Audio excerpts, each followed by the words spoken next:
bahay po ni Daddy Rusty ang Psalms mula sa salita ng Diyos. Magandang hapon po sa ating lahat. So, simulan na po tayo. Pagpupuri dahil sa kabutihan ng Diyos, awit 127, 1-5. Maliban nga na si Yahweh ang nagtatag nitong bahay, ang ginawa ng nagtayo ay wala ring kabuluhan. Maliban nga na si Yahweh, ang lungsod ay gumabay. Ang pagmamasid ng bantay ay wala ring saysay. Hindi dapat pakahirap magpagal sa hanap buhay, maaga pa kung bumangon, gabi-gabi kung humilay. Pagkat pinagpapahinga ni Yahweh ang kanyang mahal. Kaloob nga ni Yahweh itong ating mga anak, ang ganitong mga supling, pagpapalang mayroong galak. Ang lalaking mga anak sa panahong kabataan, ang katulad ay palaso sa kamay ng isang kawal. Mapalad ang isang taong mapalasong tulad niyan, hindi siya malulupig at malayo sa kahihiyan, kung sila man ng kalaban ay magtagpo sa hukuman. Salamat po, puri ng Panginoon. Ngayon naman po ay umawit po muna tayo dahil ngayong araw na to ay pasasalamat sapagkat isang kaarawan din niya at ang kanyang dedication sa Panginoon ni Kylie. Hindi ko maunawaan ang iyong dahilan kung bakit ako'y pinili mo't inalagaan. Hindi ko kayang isipin, hindi ko kayang sukatin ang pag-ibig mo, Jesus, na iyong binigay sa akin. Salamat, salamat, O Jesus, sa pag-ibig mo. Walang ibang nagmahal sa akin ng katulad mo. Salamat, salamat, salamat, salamat, O Jesus, sa pag-ibig mo. Ako'y magsasaya sa piling mo.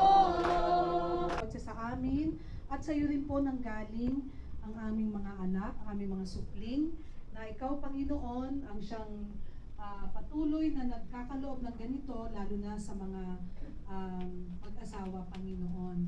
Salamat po sa oras na to, sa mga narito ngayon, Panginoon, marami pong salamat at inipon mo kami upang saksihan po namin ang gawain na ito na ang batang si Kylie, Panginoon, ay maihandog sa iyo sa araw na ito. Kasabay din po, Panginoon, ng kanyang pagdiriwang, ng kanyang ika-isang taon, Panginoon. At ako'y naniniwala si Rusty at si Scarlett ay nag-umapaw ang kanilang kasiyahan na kayo ay kanilang makita, makasama sa araw na ito. So palakpakan po natin sila. Palakpakan din natin ating sarili. Di po ako ang MC, no? Kakanta po lang ng dedication. Okay. So nais ko po na ipakilala ang pamilya at ang inner circle, kung tawagin, at ang malaking circle ng pamilya na kanila pong nabuo. Okay? Tawagin po natin ang tatay at nanay. Tatayo lang naman po, ha? Si Rusty Dinorod, tatay. Ang nanay po ay si Scarlett Dinorod. Okay. Ang pangalan po ng kanilang anak, no? Kylie Payakan Dinoro. Sa magaling yun, yung pangalan na yun, no? Yung tatlo nilang anak, lahat nagsisimula sa letter A. Maaaring sa kanila, very remarkable yun, o may significance sa kanila yun. Anyway, ang kahulugan daw ng pangalan na Kylie ay Majestic Ocean. Wow! So ito po yung bumubuo ng malaking pamilya. Kaya kung po sinabing malaking paghahari sa puso po nila ang iyong presensya, ang iyong pong kapangyarihan sa kanilang mga buhay. Kaya aming Ama, nagsusumamo po kami sa iyo alang-alang sa iyong anak na si Jesus, na iyo pong ipagkaloob ang iyo pong pagpapala sa tahanang ito ni Rusty, ni Scarlett. Napupunuin mo ang kanilang buhay ng iyo pong masaganang pag-ibig, ng iyong kaawaan, ng iyo pong kagalakan, mga pangangailangan, mga panahon na kaguluhan, panahon na kalituhan, at panahon ng paghihina. Nawa sila po ay matututo at palagi po nilang gagawin na sa lahat ng panahon sila po ay lalapit sa iyo. At kaya po aming Ama, sa tahanang ito ay ipapahayag mo ang iyong kabutihan, ang iyong pong biyaya. At sa kanilang tahanan ay makikilala ng maraming mga kapitbahay, mga kamag-anakan na ikaw ang Panginoon na sumasa kanila. Na siya po ay lalaki, na meron pong natanim sa kanyang puso na pag-ibig na nanggaling sa iyo. Kaawaan, kahabagan na pinakita mo doon sa krus nung ikaw ay namatay para sa aming mga makasalanan. Na ito po ay kinakailangan po natin sa ating pamumuhay.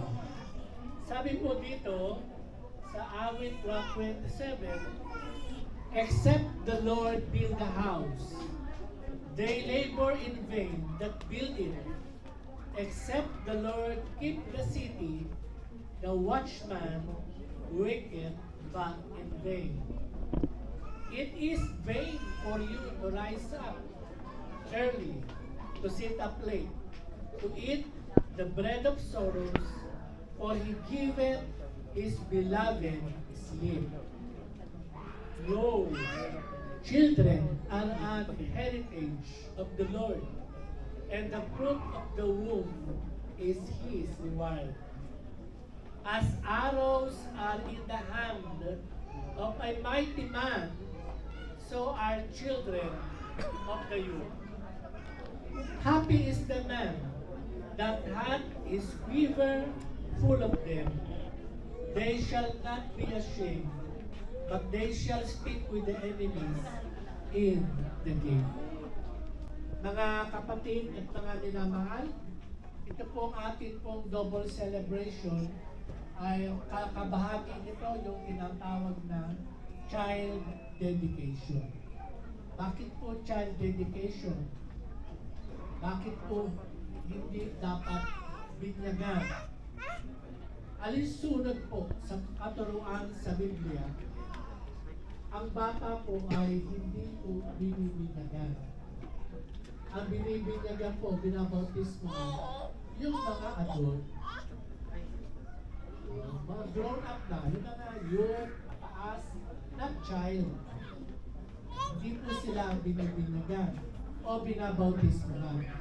At ang bautismo, mga kapatid, para po sa ating kalaman, kung ating po nababasa sa Bible, ang bautismo ay ginagawa sa sinuman matapos ipahayag ang kanyang pananampalataya base. At doon siya po ay tinalaga. Yung tawagin po ng practice po nila ay circumcised, inuli. Yun po ay isang ritual na ginagawa ng mga Hebrew children sa mga bata. So, ngayon po, sa ating pong kalagayan, di naman tayo mga Hebreo, di naman tayo mga Israelite, tayo ay mga Pilipino. Ano naman ang bahagi na itinuturo sa atin ang salita ng Diyos? Ito pong akin pong ibabahagi sa inyo ay simple lang po. Alam po ninyo, para sa Diyos, napakahalaga po ang pamilya. Tama? Ang isang lalaki at isang babae ay magsasama na may kasal. Kinasal po sila, and then magkakaroon po sila ng mga supling. Okay. So, yan po. Bahala sila kung gaano kadaming supling. Pero ito po ang dapat po natin tandaan, isipin. ang pagpapamilya po ay isang napakalaking responsibilidad na may pananagutan sa Diyos. Okay? Hindi lang po sa nagsasama lang, mag-aanak lang, hindi po. May tinuturo po ang Panginoon. Meron pong salita sa kanyang aklat na nagtuturo ng responsibilidad ng magulang sa kanyang mga anak. Kaya yan po, no? So, pag sinabing responsibilidad, yan, kasama na dyan ang pagpapalaki, pagpuprovide ng pangangailangan ng bata, pag-guide, counseling, pagtuturo, pangangaral, pagsaway, pagdisiplina, lahat-lahat na. Bakit? Kasi yan ay bahagi ng responsibilidad po natin. Mananagot tayo sa Panginoon sa mga responsibilidad na binigay po sa atin. Kaya po, ang kailangan po ng isang pamilya, alam po na po anong kailangan sa pamilya? Hindi po gadget. I'm sorry to say, talagang sa panahon po natin ngayon, mga bata pa lang, baby, tinuturuan na ng gadget. Kasi ng video. Sa Bible po, ang tinuturo po dito sa Bible, ang magulang ang magtuturo sa kanilang mga anak. Kaya Rusty, Scarlett teacher, kung natuturuan mo yung iba, kailangan turuan mo rin ang iba. Sila ang unang-una mong tuturuan. Okay? So, yun, Rusty, yun ang inyong responsibilidad, kaya teamwork kayo. No? Teamwork. So, ganun din sa mga pamilya na narito. Teamwork po yan, ni tatay at ni nanay sa pagpapalaki ng kanilang mga anak. Okay? Pero huwag po natin kalilimutan na ituro sa kanila, hindi po ang gadget. Ituro natin sa kanila ang Panginoong Jesus. Tanim natin sa kanila ang pag-ibig ng Diyos, ang sakripisyo na ginawa niya doon sa krus, ang kanyang pagliligtas, ang pag-asa na kanyang pinagkakaloob sa sino man. Nang sa gano'n, yung pangarap natin na isang masaya, isang matagumpay na pamilya ay ating maaabot at tayo ay magtatagumpay. Kaya nawa, sa pagkakataong ito, kilalanin po natin na sa bawat pamilya, pagalian ito ng ating Panginoon. So bilang pangwakas po, pwede ko po kami magtayong lahat muli ito ngayon para sa isang panalangin. Gay mo sa amin, upang amin pong alalahanin ang iyong kabutihan at katapatan sa amin pong lahat, maging sa pamilya po ni Rusty at Scarlett, na ngayon ay amin pong pinagkaisahang saksihan at samahan. Palagin po namin, aming Ama, ang iyong pagpapaalaala sa amin na napakahalaga ng pamilya, na kung saan ang dapat at higit sa lahat, maging pangunahin po na magpupuno at magiging bahagi ng sambahayan ay walang iba kundi ang aming Panginoong Jesucristo.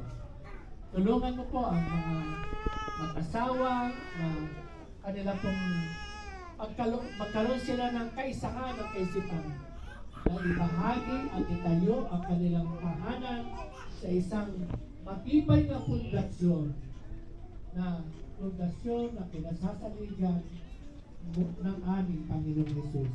Kaya aming Ama, tulungan mo po ang bawat isa sapagkat sa panahon pong ito, napakalaki ng hamon na kinakaharap po ng bawat pamilya. At nawa aming Ama, ikaw po ang siyang magiging Panginoon ang tagapagligtas ng bawat pamilya nang sa ganon ang katagumpayan ng iyong plano, ng iyong layunin ay aming pong maranasan at maisakatuparan. Kaya aming Ama, salamat po sa lahat ng biyaya na pinagkaloob mo sa amin. Ang papuri at pasasalamat ay aming po ibinabalik po sa iyo sa pangalan ng aming Panginoong Jesucristo. Amen at Amen. Para po sa bendisyon, ang pag-ibig ng ating Ama, ang biyaya ng ating Panginoong Jesus, at ang patnubay ng Espiritu Santo ay sumaati nawang lahat, ngayon at magpakailanman. Amen. Amen. God bless you all. Salamat po. Tuloy na po tayo sa ating celebration.